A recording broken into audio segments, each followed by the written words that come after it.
Wind power next, shall we? We've got Rhodri Williams and Dr Grahame Buss. Rhodri's campaigning against wind turbines in his part of Wales. Grahame Buss is very much somebody who believes from a technical standpoint that they are part of the solution, part of the answer to our energy mix. Rhodri Williams, let's start with you. I know you're part of a campaign group trying to stop the construction, the erection of wind turbines where you live. I was told just how big they are, the ones that are planned for where you live. They're gigantic. Yeah, it's hard to fathom. They're 220 meters high. Oh, sorry, 250 meters high. So that's over 8,000 feet. We have a transmitter down here, the Wenvone transmitter, and it's roughly the same height as that. But to put it another way, it's the height of the Eiffel Tower. So we're going to have 22 of these monstrosities on top of a mountain. So the mountain's already roughly 200 meters high. So it's really hard to fathom, like I said, how tall these are going to be and how much they're going to dominate the landscape of where we live, affecting thousands of people. They're being quite sly how they've termed the wind farm. They're calling it a Bryn Wind Farm. So Bryn is a village, a very small village, just a few thousand people. But like I said, these will be on top of the mountain overlooking Port Talbot, Maesteg, Cwmavon.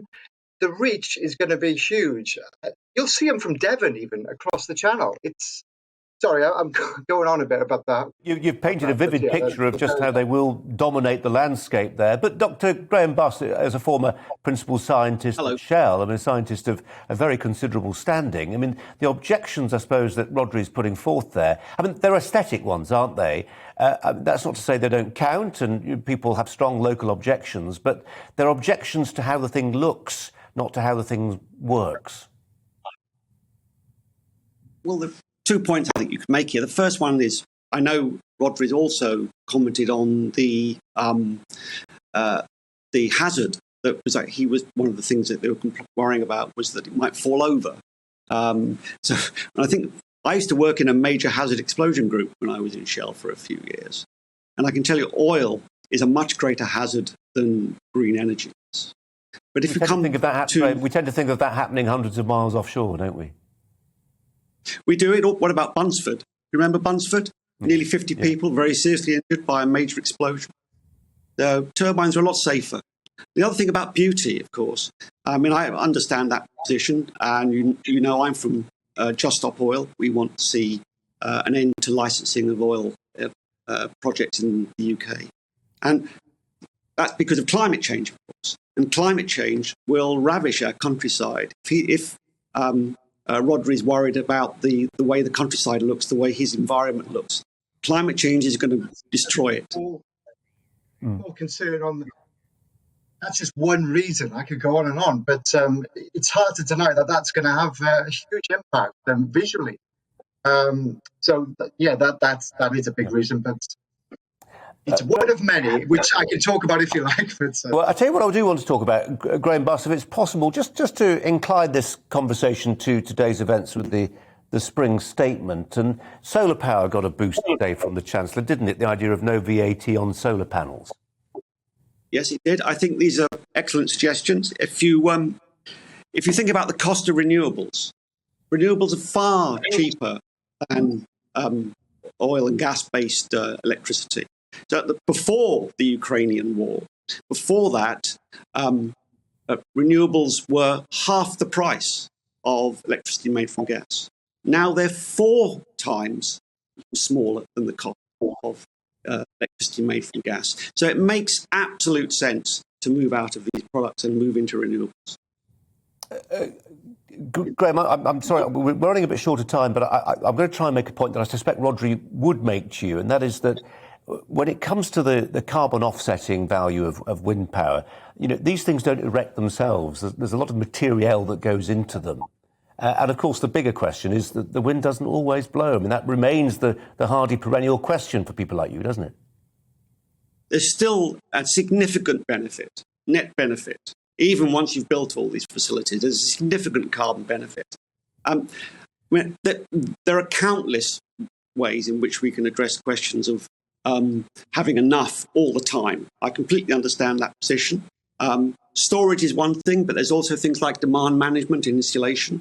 So, I mean, we can address this, but the key point is we have to address it. We don't really have a choice. We don't have a choice. We have to accept that we have to move to renewables. And we will find that renewables are cheaper.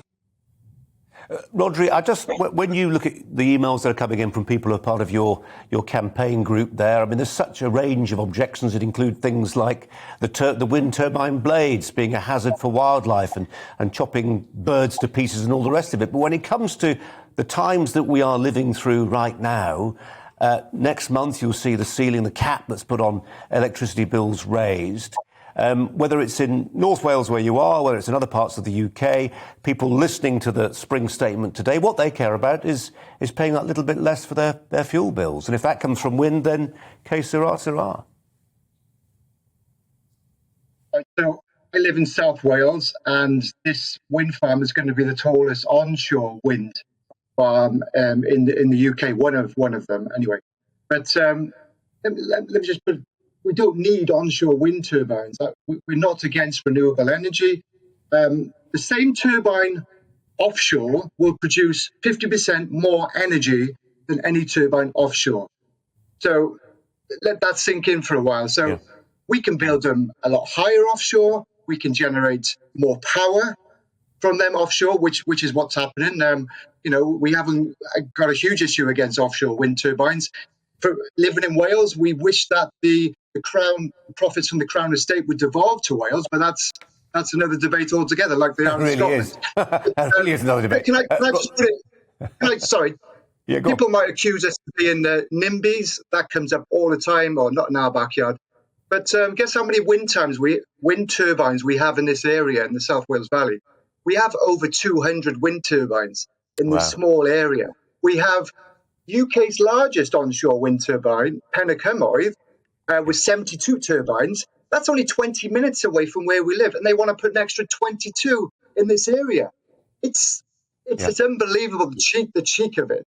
And we've had no conversation, and we've tried to have a conversation with the Welsh government, but they're telling us we need to speak to the manufacturer, the development company behind this. So anyway, it's a shambles. Rhodri, I want to apologise for... I did say North Wales, didn't I? So, of course, that would be a heck of a reach to see from Devon to North Wales. So apologies for that. There you are in South Wales. Graham, just on, as a former senior scientific figure with a major fossil fuel provider, a lot of political discussion today about whether some of those gigantic profits that the likes of your former employer has been making ought to be given back in some form to the humble taxpayer. Do you have a view on that? Yes, they should. I don't think we should clear. be leaving Okay. people No, do you know what, Graham? We'll leave it there. It's always lovely when we get a pithy answer that's emphatic and clear. Grahame Buss and Rhodri Williams, thanks both so much. Andrew Pearce is alongside me, no stranger to the pithy answer himself. Wind turbines. They're hideous, they're horrible, they should be offshore.